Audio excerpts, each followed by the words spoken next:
Bien, entonces, buenos días. Vamos a empezar esta clase sobre la aceptación y la renuncia de la herencia. Para empezar, para entender el tema de la aceptación y renuncia de la herencia, tenemos que recordar algunos conceptos previos, como es el tema de la muerte, la apertura de la sucesión, la vocación hereditaria y la delación.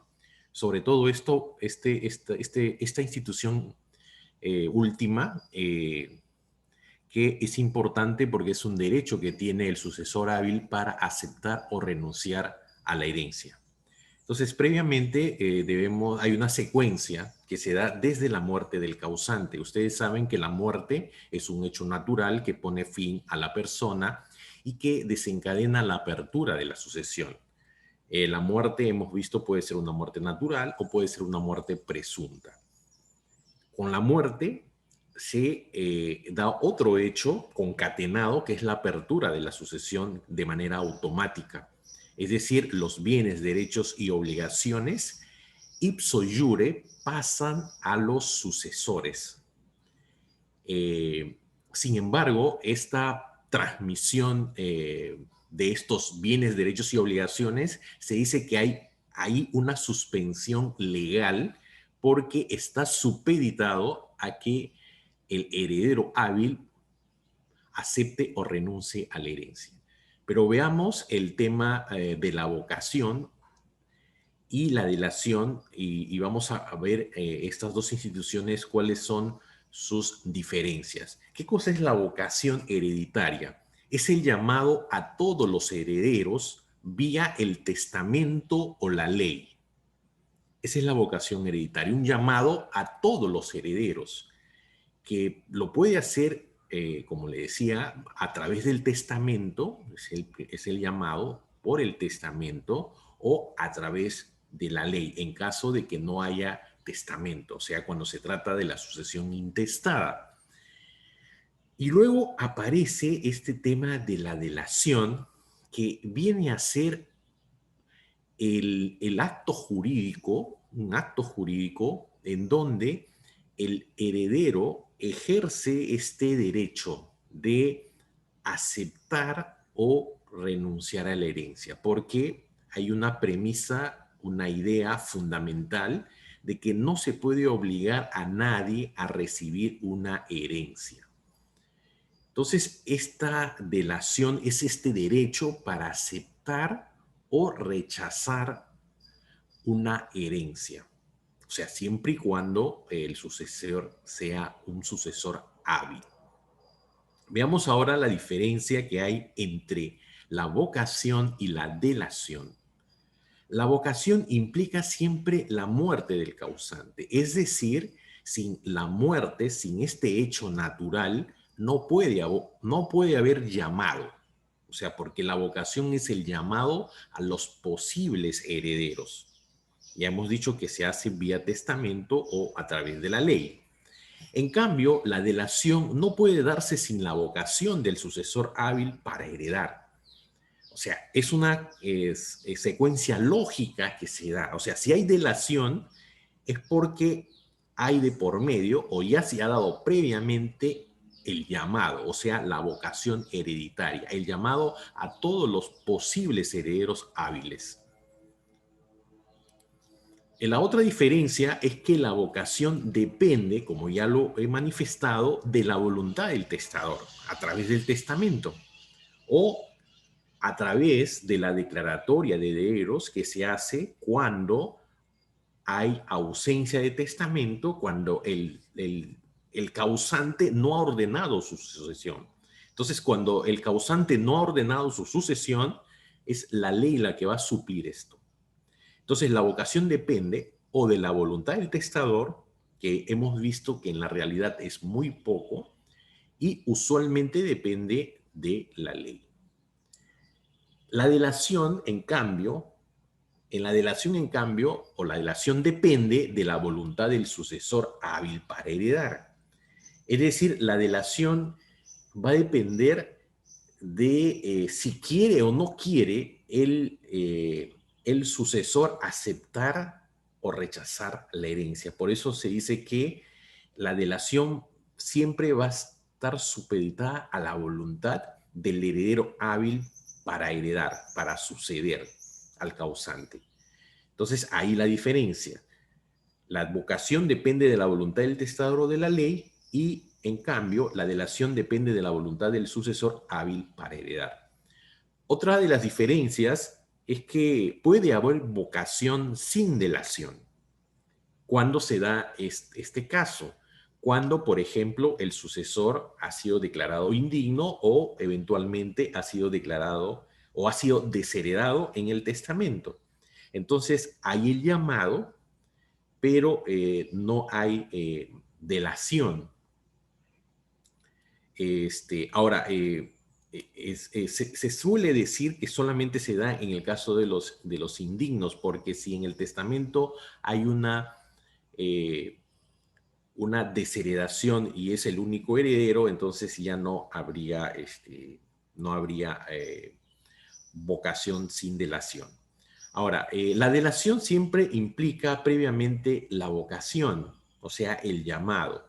No hay delación sin vocación, como les decía, es una secuencia lógica que se da en el tiempo. Hay primero el llamado y luego este derecho que tiene el sucesor hábil para aceptar o renunciar a la herencia. Por eso, siempre la delación implica que previamente se ha dado la vocación hereditaria.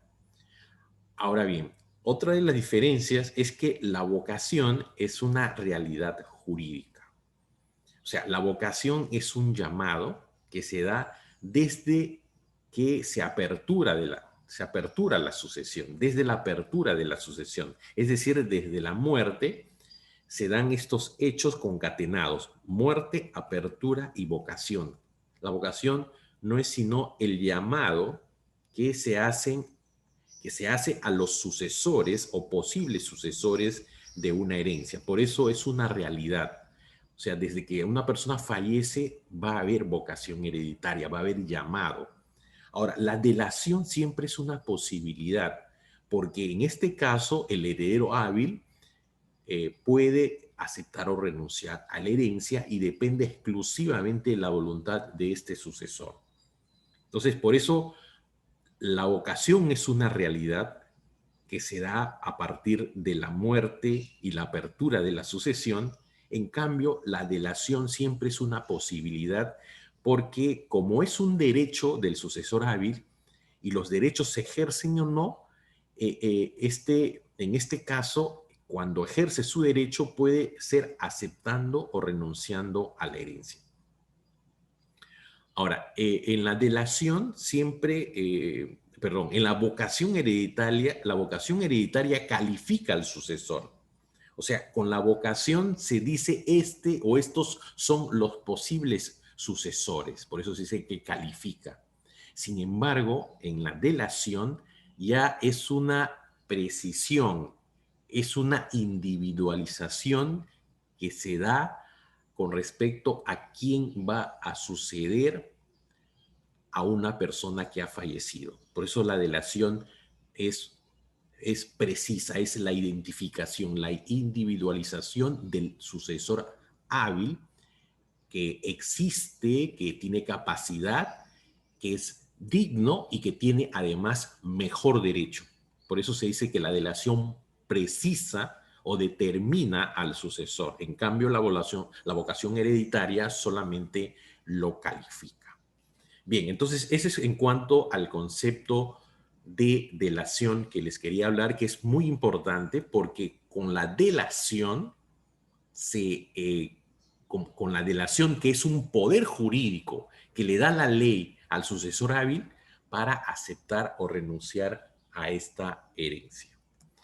Ahora, ¿cuáles son los caracteres? Vamos a ver ahora los caracteres comunes que hay entre la aceptación y renuncia de la herencia. La primera característica común de estas dos instituciones es que se da siempre después de la muerte del causante. Esta característica es importante porque no puede haber, y está proscrito por nuestro ordenamiento, la aceptación o renuncia de herencia futura. O sea, no puede haber una aceptación o una renuncia si simplemente el, el causante no ha fallecido. Entonces, por eso se dice que solo se da después de la muerte del causante. Otra de los caracteres comunes es que las dos son totales y definitivas. No se puede aceptar y renunciar a una y otra parte de la herencia. Por eso dice es total. O aceptas todo o no aceptas nada. No se puede aceptar por partes. Bueno, voy a aceptar solamente los bienes, los derechos no los quiero porque no me conviene, y menos las obligaciones. No puede haber ese tipo de aceptación.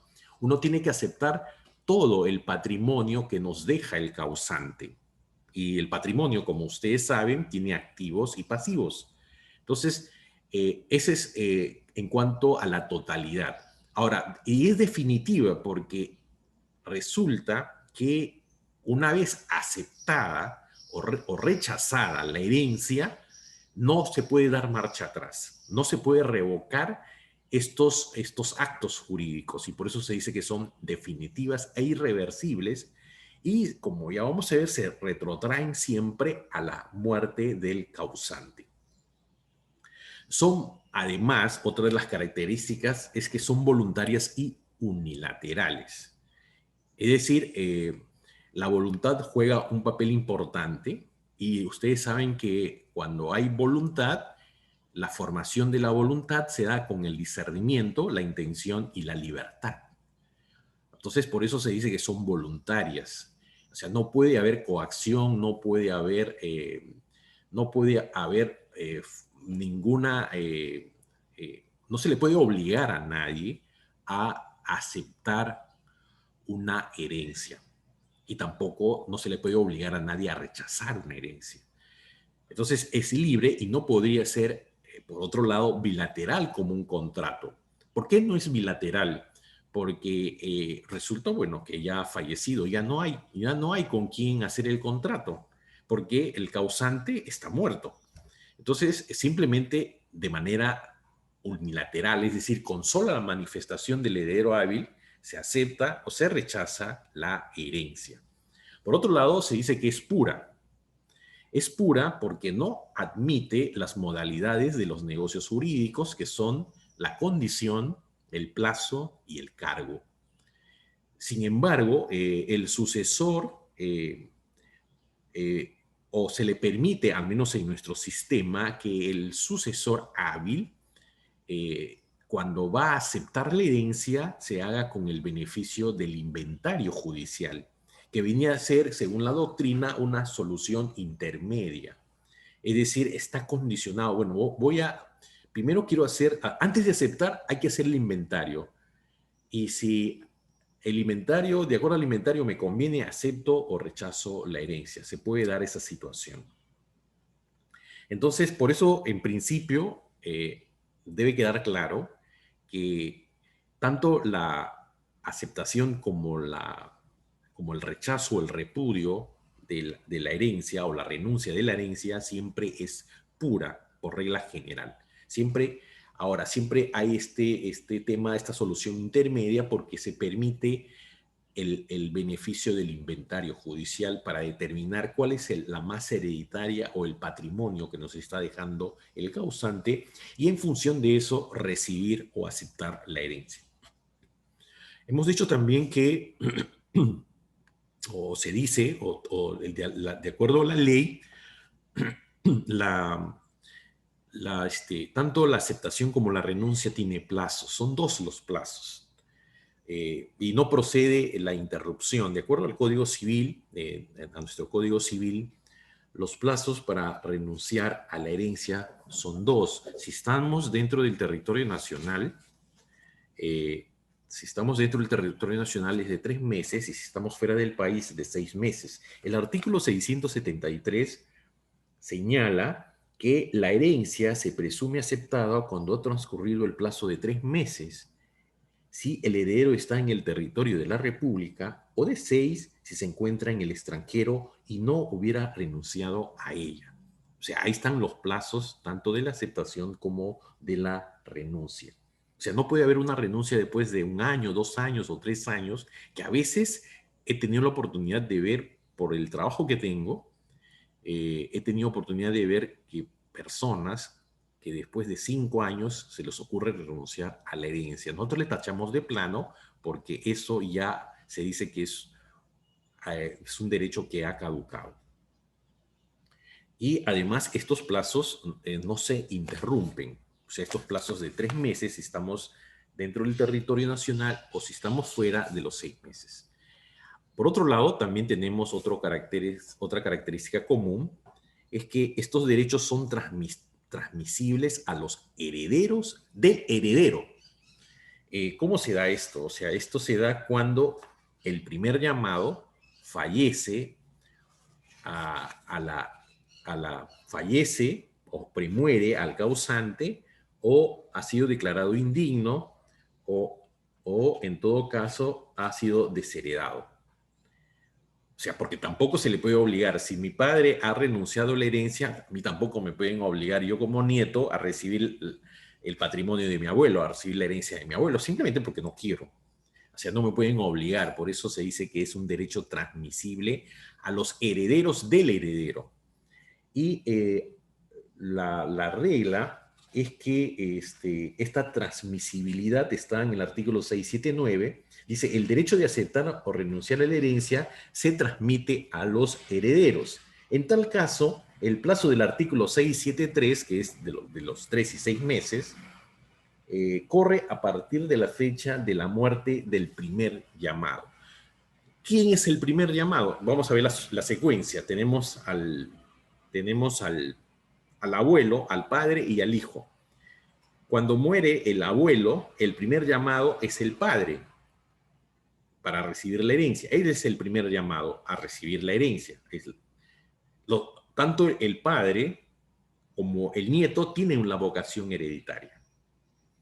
Tienen la vocación hereditaria, ojo. Entonces, el padre, si muere, o sea, esta muerte hace que a su vez se transmita este derecho de renunciar o aceptar la herencia, o se va a transmitir al nieto, quien va a poder también renunciar a la herencia o va a aceptar la herencia. O sea, va a depender mucho de él. Por eso se dice que estos derechos de aceptar y renunciar son transmisibles a los herederos del heredero porque no se le puede obligar a una persona a recibir una herencia, menos si se trata de una herencia que lo estamos o lo vamos a recibir por representación de nuestro padre o de nuestra madre. Y finalmente, la última característica común de estas dos instituciones es que los efectos de ambas se retrotraen, como ya lo he manifestado, al momento de la apertura de la sucesión, o sea, al momento de la transmisión de estos bienes, derechos y obligaciones que se da producto del fallecimiento de la persona. O sea, tanto la muerte como la apertura de alguna manera se dan en un mismo momento, aunque de manera concatenada. Muerte, apertura. Muerte, apertura. Tiene que haber la muerte para que haya apertura de la sucesión. Entonces, los efectos de la aceptación o de la renuncia de la herencia se retrotraen a este momento de la apertura de la sucesión, que es la transmisión, como le decía, ipso iure, de todo el patrimonio dejado por el causante. Veamos ahora, vamos a ver ahora en qué consiste o qué cosa es la aceptación de la herencia. En la diapositiva, en la lámina, ustedes pueden ver, señalamos que es un acto jurídico unilateral y hemos visto que no puede ser bilateral porque el causante ya está muerto, es una persona fallecida, entonces no hay con quién negociar nuestra renuncia o nuestra aceptación. Entonces, cuando se acepta, ya es un acto jurídico unilateral a través del cual el llamado a heredar, es decir, este sucesor hábil, acepta recibir el patrimonio dejado por el causante. El patrimonio, como ustedes saben, está compuesto por activos y pasivos y de acuerdo a nuestro código son bienes, derechos y obligaciones que se recibe a la muerte del causante. Ahora, las características ya de alguna manera lo hemos dicho al momento de las características comunes que hay entre la aceptación y la renuncia, pero vamos a repetirlo brevemente. Primero, no puede ser parcial, ya hemos explicado en qué consiste que no puede ser parcial, sino tiene que ser la totalidad de la herencia, no puede ser condicional, no puede tener término o plazo y es irrevocable además, o sea, una vez aceptada yo no puedo dar marcha atrás. Sus efectos, si hemos dicho, se retrotraen al momento de la apertura de la sucesión. Es transmisible a los herederos del heredero. No hay aceptación de la herencia futura. El artículo 678 de nuestro código establece claramente, y voy a leer, artículo 678, no hay aceptación ni renuncia de herencia futura. O sea, no se puede estar pactando o aceptando una herencia, pactando con mi padre, diciendo, ¿sabes qué? No te voy a aceptar la herencia o ya te acepto la herencia. Eso es una norma de orden público y por tanto, si se dan estos negocios, son automáticamente declarados nulos de pleno derecho. Ahora, los actos de administración provisional no importan aceptación. Ojo, esto es importante señalar. En el artículo 680 de nuestro Código Civil se señala que los actos de administración provisional y de conservación de los bienes de la herencia practicados por el heredero, mientras no haya vencido el plazo del artículo 673 de los 3 y de los 6 meses, no importa aceptación ni impiden la renuncia de la herencia. O sea, los actos de administración, es decir, de ir a limpiar por ejemplo, si nos han dejado una casa, ir a limpiar, pintar la casa, mantener, pagar el recibo de luz, de agua, etcétera, etcétera, no importa aceptación de la herencia. O sea, el heredero tiene la posibilidad, dentro de este plazo cortísimo, de aceptar o renunciar a la herencia. Ahora, ¿cuáles son las formas de la aceptación? La aceptación puede ser expresa a través de un instrumento público o de un instrumento privado. Se puede aceptar, o sea, un instrumento público a través de una escritura notarial, lo podemos hacer, o a través de un documento privado, o sea, un documento simplemente con mi firma o con la firma de la persona que está aceptando. Y además existe la aceptación tácita, que es entrar en posesión de la herencia. Es decir, yo, por ejemplo, no tengo casa, vivo en casas alquiladas con mi familia y de pronto mi padre se muere o mi madre se muere y tienen su casa y yo soy el único hijo.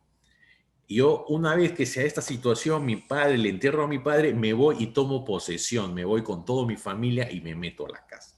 Eso es entrar en posesión de la herencia y ahí se entiende que hay una aceptación tácita. No se trata de una administración provisional, ya estoy tomando posesión de la herencia.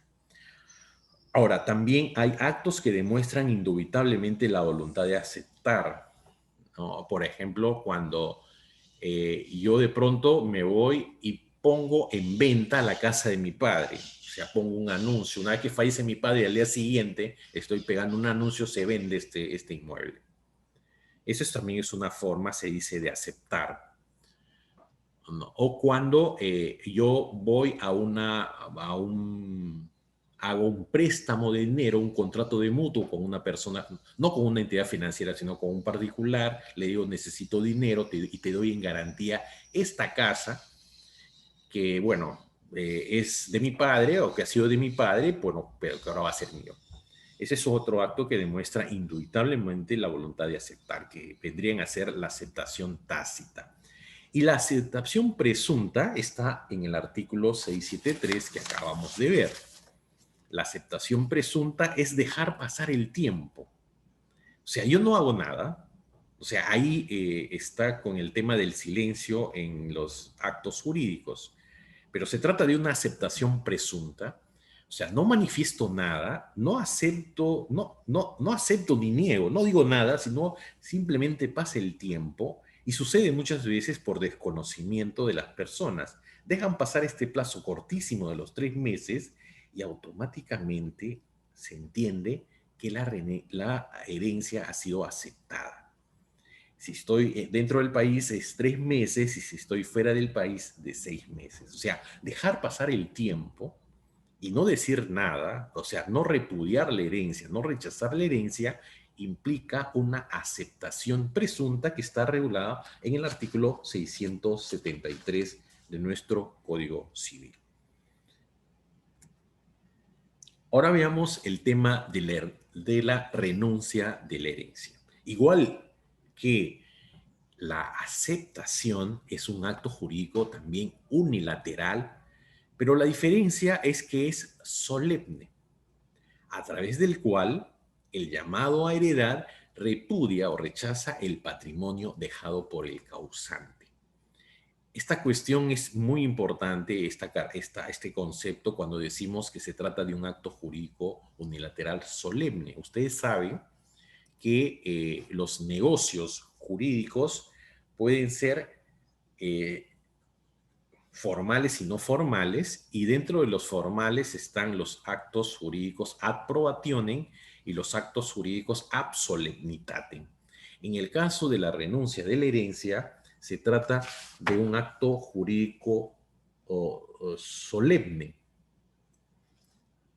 porque es bajo sanción de nulidad. O sea, sin la formalidad, o sea, yo no puedo renunciar, o sea, como es un acto tan trascendente, se necesita pensar, recapacitar, y por eso el legislador ha puesto una forma solemne, bajo sanción de nulidad. Es decir, yo no puedo gratuitamente decir, no, yo renuncio en un exabrupto, discutiendo con mis hermanos, con mis coherederos, no, yo no quiero saber nada de la herencia de mi padre o de mi madre y me voy. Eso no es renunciar a la herencia. Si no dices nada y dejas pasar el tiempo, lo estás aceptando. O sea, no. Hay que tener mucho cuidado. Se trata de un acto jurídico solemne bajo sanción de nulidad. Y les voy a leer lo que dice el artículo 675. Dice, la renuncia debe ser hecha en escritura pública o en acta otorgada ante el juez al que corresponda conocer de la sucesión, ojo, bajo sanción de nulidad. No hay escritura, no hay acta ante el juez o acta o escritura ante notario, porque ahora se hace también la sucesión ante notario. Si no se hace de esa forma, no hay renuncia. Dejas pasar el tiempo y estás aceptando la totalidad de la herencia. O sea, estás aceptando todo el patrimonio, toda la masa hereditaria, tanto los activos como los pasivos. Y luego se señala que el acta, o sea, el acta que se hace ante el juez, será protocolizada. La obligatoriedad de la protocolización implica incorporar al archivo notarial, o sea, esta acta que se hace, que se levanta ante el juez, que está conociendo de la sucesión, esta acta tiene que ser llevada a un notario para que sea protocolizada. El notario, al momento de incorporar a su archivo notarial, se dice que ha sido protocolizado. O sea, ya es un instrumento público y que cualquier persona podría pedir una copia de esta acta, de esta renuncia que ha afectado este sucesor, este heredero hábil que ha repudiado o ha rechazado la herencia. Entonces, ahí está la diferencia entre la renuncia y la aceptación. En la aceptación hay varias formas de aceptar, la expresa, la tácita y la presunta, pero la renuncia se trata de un acto jurídico solemne, bajo sanción de nulidad, de acuerdo al artículo 675 de nuestro Código Civil. Bueno, las características ya casi son las mismas que cuando hemos visto las características comunes. No puede ser parcial, no puedo aceptar o no puedo rechazar una parte de la herencia y la otra parte sí. No puedo decir, no quiero, no me convienen los derechos ni tampoco las obligaciones, solamente quiero los bienes. no es posible eso. Tampoco puede ser condicional, salvo el tema que hemos visto cuando es una cuestión intermedia, cuando se trata de con el beneficio del inventario, es decir, primero quiero hacer el inventario para ver si me conviene o no aceptar a la herencia, pero en principio la regla es que no puede ser condicional, no puede tener término o plazo, es decir, yo no puedo aceptar la herencia, o perdón, yo no puedo rechazar esta herencia por el plazo de un año mientras mis acreedores no me dejen de cobrar, o 2 años.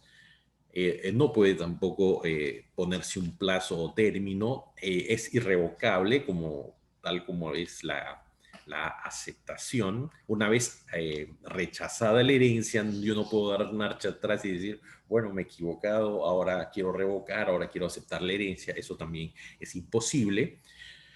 Su efecto se retrotrae al momento de la apertura de la sucesión, como ustedes saben, o sea, desde la muerte del causante. Es transmisible a los herederos, es decir, a los herederos del heredero, es decir, el heredero del heredero puede a su vez también repudiar o rechazar la herencia, porque la regla es que a nadie se le puede obligar a recibir una herencia.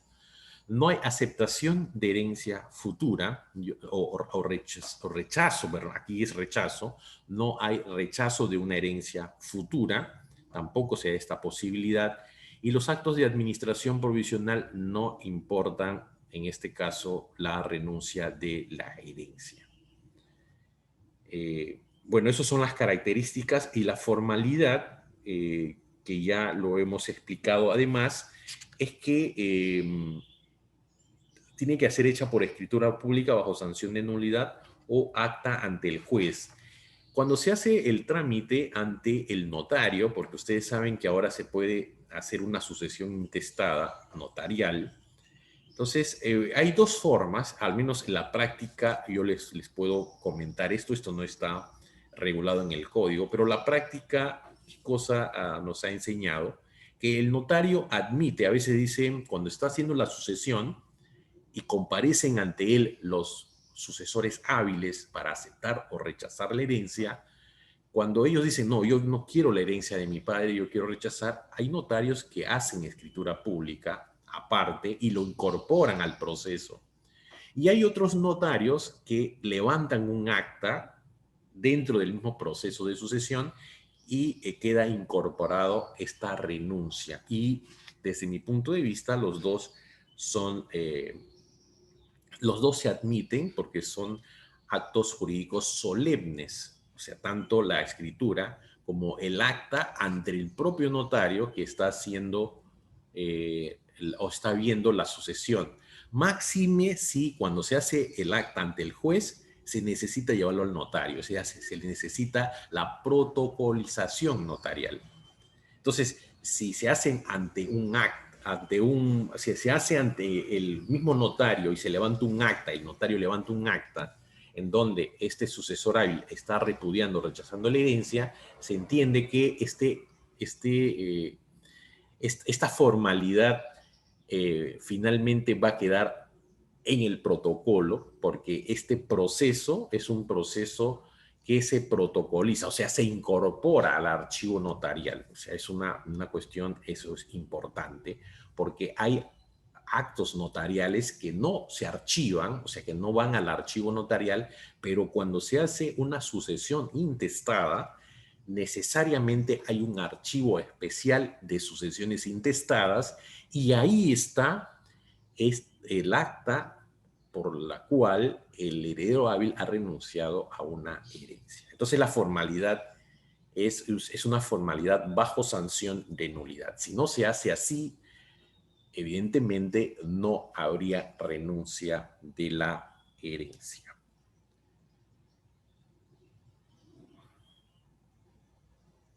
Ahora, veamos cuáles son los efectos de la renuncia. Esto es importante tratarlo. El sucesor que renuncia se lo tiene como si nunca hubiese sido heredero.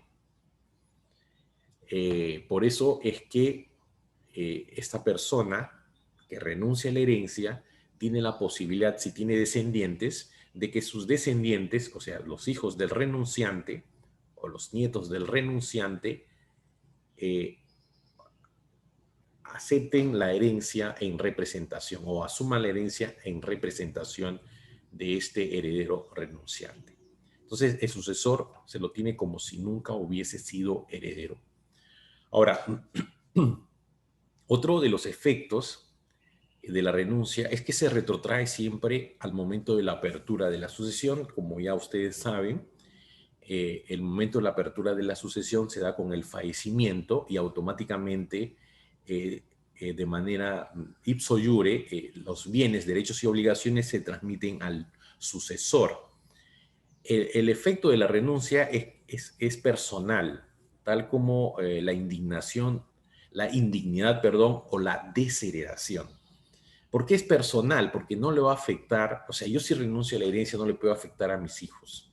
Mis hijos pueden pueden entrar en representación mía a la herencia de sus abuelos o abuelos. Por eso se dice que es personal. Ahora, si el renunciante no tiene descendientes y no se da la representación sucesoria, es decir, una persona, o sea, si yo renuncio a la herencia y no tengo hijos, no tengo descendientes, entonces la herencia que yo estoy rechazando va a favorecer a los otros coherederos. O sea, acrece, se dice, la herencia a favor de mi hermano o de mis hermanos. Si el renunciante no tiene herederos, la herencia pasa al Estado y a las beneficencias públicas. Ese es otro detalle importante, porque puede suceder que el renunciante no tenga descendientes, no tenga convivientes, no tenga esposa, no tiene padres, no tiene abuelos, no tiene a nadie. Entonces, en este caso, cuando se renuncia a la herencia, esta herencia va a pasar a manos del Estado y se dice también a manos de las beneficencias públicas que hay en todo el territorio nacional. Otro de los efectos es que el renunciante no pierde su derecho de representar al causante en otras herencias. Esto es importante también precisar, porque yo puedo renunciar a la herencia de mi padre, pero si mi padre a su vez está recibiendo una herencia, en este caso de su madre, de su padre, o simplemente ha sido declarado legatario, o sea, alguien le ha regalado a mi padre algo, en este caso, yo no pierdo el derecho de representación sucesoria. Ojo, porque mi padre puede que ya haya fallecido o haya renunciado, y yo he renunciado a su herencia, pero sin embargo él está recibiendo otros bienes hereditarios, yo lo puedo representar y recibir la herencia. Ahora, el nieto renunciante de la herencia de su padre hereda la herencia de su abuelo. Bueno, esto está clarísimo con respecto al tema eh, de de la representación sucesoria, porque el nieto, evidentemente, no, el nieto, o sea, esta renuncia, como es de carácter personal, tanto como la indignidad o la desheredación, no le va a afectar a mi hijo. Por eso el nieto va a recibir la herencia de su abuelo si el padre, en este caso, renuncia a la herencia. Ahora, el renunciante debe colacionar los bienes recibidos. Esto es devolver las donaciones o anticipos legítimas o anticipo de legítima otorgado por el causante. ¿Qué significa esto? Que yo puedo haber renunciado a una herencia, pero puedo antes, en vida de mi padre, haber recibido una donación o un anticipo de herencia. En este caso, la renuncia no va a eximir que colacionen estos bienes, o sea, se devuelvan los bienes, tanto de manera física puede ser, o de manera solamente para efectos de liquidación valorativa, de tal manera que se determine con precisión cuál es la masa hereditaria, cuál es la masa hereditaria, y a partir de ahí pagar las deudas y también las cargas que tiene la herencia, pagar los legados, etcétera, etcétera, para ver luego determinar qué le corresponde a cada quien. Y en este caso, si no hay dispensa de colación, si yo he recibido una donación o un anticipo sin dispensa de colación, implica que voy a tener, a pesar de haber renunciado a la herencia, yo tengo que colacionar los bienes que he recibido de mi padre. Ese es en cuanto a los efectos de la renuncia. Ahora veamos algunas otras cuestiones que también son importantes con respecto al tema de la renuncia. Eh, cuando afecta a los derechos de los acreedores, se puede impugnar la renuncia. O sea, tampoco la renuncia es una cuestión absoluta, sino es relativa. Por eso hay una regla de que estas renuncias siempre son impugnables si es que perjudican al acreedor del heredero. O sea, el heredero a veces no quiere recibir la herencia porque no quiere pagar las deudas. Entonces, la impugnación se tramita como proceso sumarísimo, o sea, el proceso de conocimiento más corto que hay de acuerdo a nuestro código procesal. Entonces, el acreedor del heredero que se ve perjudicado por la renuncia puede demandar, o sea, puede demandar la ineficacia de dicho acto. O sea, no es que vas a pedir la nulidad, sino vas a pedir la ineficacia para que tú te puedas cobrar de esa herencia renunciada, tú te puedas cobrar tu acreencia, el crédito que te deben. El plazo es cortísimo, el plazo es un plazo de caducidad, es de 3 meses. Si existe algún remanente, acrece a favor de los coherederos. No sé si, a ver, o sea, si una persona renuncia a una herencia y, por ejemplo, la herencia que va a recibir es de $100,000 en bienes y la deuda es de $10,000 y yo estoy renunciando a la herencia, el demandante, o sea, mi acreedor, va a cobrar los $10,000 y el remanente, o sea, los $90,000 restantes, va a crecer a favor de los coherederos siempre y cuando no haya la representación sucesoria.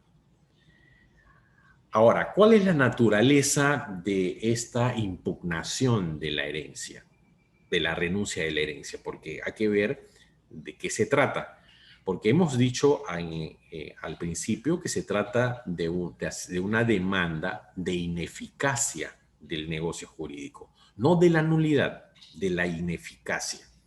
Entonces, se trata por eso de una acción de carácter personal, porque el origen es un crédito, o sea, una deuda en dinero. O sea, el impugnante no es un acreedor privilegiado. ¿En qué sentido? Porque si mi acreedor es un acreedor privilegiado, significa que yo le he dado en garantía ciertos bienes, mi casa, le he dado un automóvil, una motocicleta y todos los bienes que tengo. Entonces, no necesita demandar. O sea, yo renuncio a la herencia, pero él es un acreedor privilegiado porque él sabe y tiene de dónde cobrarse. Pero si no es privilegiado, implica que no tiene específicamente un bien determinado para cobrar su acreencia. Entonces, él tiene todo mi patrimonio. Y si yo renuncio a la herencia, él va a estar en duda si realmente va a poder cobrar o no su acreencia, y por eso él tiene este derecho de impugnar a esta renuncia de la herencia. Ahora, es una acción personal facultativa, ya que solo favorece al demandante acreedor, es decir, otros acreedores no se van a ver beneficiados con la demanda que yo pueda iniciar. Por eso se dice que es una acción pauliana. ¿Se acuerdan de la acción pauliana en acto jurídico? Es una acción pauliana sui generis, porque no tiene que probarse en este caso el dolo del renunciante. O sea, yo no, cuando en la acción pauliana siempre se tiene que probar que mi deudor o el acreedor, el deudor demandado ha actuado con dolo, o sea, con la intención de no pagar, de perjudicarme. Por eso se trata de un fraude a través de los negocios jurídicos. Entonces, en este caso, no tengo que probar que en el proceso que el renunciante ha actuado con dolo, o sea, con la intención de perjudicarme. O sea, no necesito probar que me está perjudicando, o sea, en verdad tiene dolo para perjudicarme. No tengo que probar, simplemente tengo que probar de que yo soy el acreedor y que esa persona está renunciando y que esa renuncia me está imposibilitando cobrar mi crédito. O sea, por eso se dice que la naturaleza jurídica de esta impugnación de la renuncia de la herencia es una acción pauliana sui generis. Ahora, ¿qué cuestiones se debe probar dentro de este proceso sumarísimo? Primero, que el impugnante es un acreedor impago. O sea, se tiene que probar que el que está demandando, el acreedor, no ha sido aún eh, pagado, o sea, su crédito no se ha satisfecho, o sea, no le han pagado nada de lo que le deben. Ahora, se tiene que probar que la demanda se interpuso además dentro de estos 3 meses, porque hemos dicho que es cortísimo, es corto, ojo, si pasa estos 3 meses, la acción ha prescrito, se prescribe la acción, yo ya no podría yo no podría impugnar esta renuncia de esta herencia.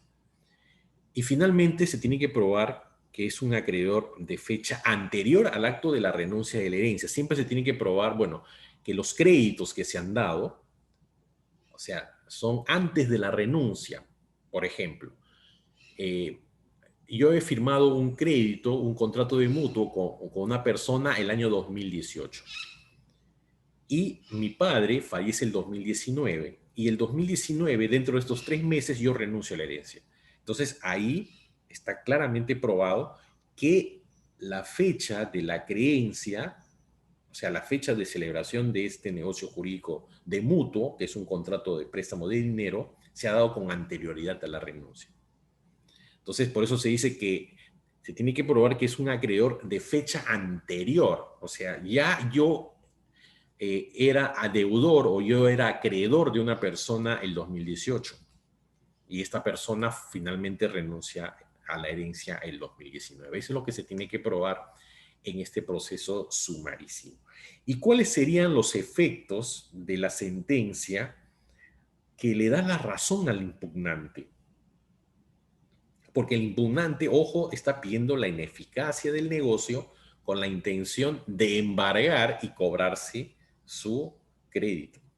Entonces, si no se justifica la venta del bien para pagar al acreedor, este queda en administración judicial hasta que se cancele la deuda del acreedor. O sea, puede suceder que resulta que la deuda, y les he dado el ejemplo, que la deuda es $10,000, pero el bien, o sea, que yo he renunciado a esta herencia es de 100,000. Entonces, no se justifica la venta o el remate de este bien. Entonces, este bien puede quedar en garantía, o sea, en administración judicial, dice, este bien está en garantía, ya me convierto en una especie de acreedor privilegiado. Hay un bien que me está garantizando, ese bien vale $100,000, pero la deuda que tiene el heredero conmigo es de 10,000. Entonces yo le digo, o sea, no se justificaría la venta de ese inmueble. Se va a perjudicar, sería un abuso de derecho.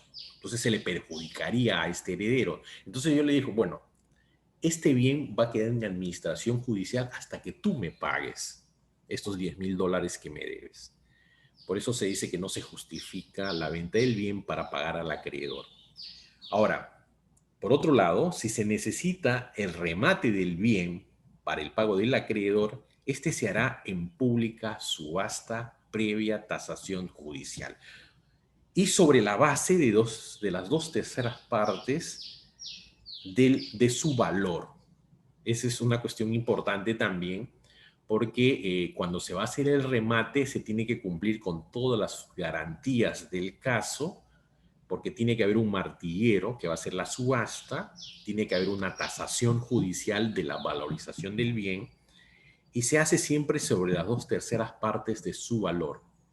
O sea, si por ejemplo un inmueble vale $90,000, entonces la base para hacer el remate es $60,000. O sea, sobre esa base se va a hacer el remate, no se puede hacer por menos. Eso es lo que está señalando la ley en cuanto a si se trata de hacer el remate de un bien para cobrarse nuestro crédito, o sea, para cobrar el crédito que nos debe este heredero que ha renunciado a su herencia, de repente no con la intención de perjudicarnos, de no pagarnos, sino simplemente de renunciar a la herencia, pero que finalmente nos está afectando. Yo como acreedor me he visto afectado y me he visto a actuar y a interponer una demanda de impugnación para que el crédito quede satisfecho. Bien, con eso, vamos a terminar la clase estableciendo las diferencias que hay. Ya hemos visto que casi hay mucha similitud, pero hay algunas diferencias, sobre todo en la forma de la aceptación y la renuncia. En la aceptación hay la posibilidad de hacerla de varias formas, ya lo he dicho, ya lo he manifestado, que puede ser expresa, o sea, a través de un instrumento público o privado, puede ser tácita con un comportamiento, o puede ser legal o forzosa, que es dejando pasar el tiempo. En cambio, la renuncia solo es posible hacerlo de manera expresa, o sea, es un acto jurídico ab solemnitatem. Y además, la otra diferencia es que la aceptación no exige forma solemne, en cambio, bueno, ya lo hemos dicho, la renuncia es obligatoria su solemnidad. Bien, con eso estaríamos terminando la clase de hoy. No sé si hay tiempo todavía, tenemos unos minutos. No sé si tienen alguna pregunta o no sé si tienen alguna pregunta o algún comentario.